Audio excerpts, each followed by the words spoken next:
लक्ष द्या, पुढचा प्रश्न काटोल नागपूर SRPF 2024 या पेपरमध्ये विचारलेला प्रश्न बघा. टक्केवारीवर आधारित असलेला हा प्रश्न आहे.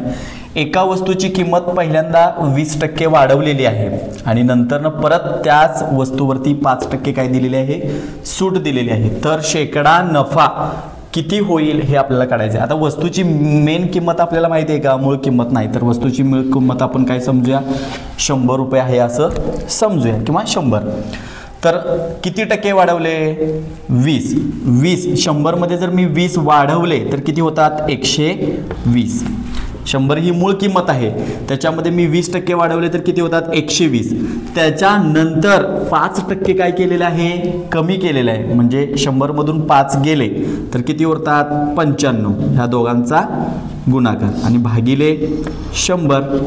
बघा 2 शून्याला 1 शून्याला 1 शून्य गेला. 12 आणि 10 कुणाच्या पाड्यामध्ये आहेत, तर बेसक्क 12, बे पंचे 10, 5 एक्के 5, 5 एक्के 5, ह्याच्यामध्ये उरले 4, 45 आहे. 5 9 45. आता बघा 19, 6 गुणुले 19 बरोबर किती होतात, 114.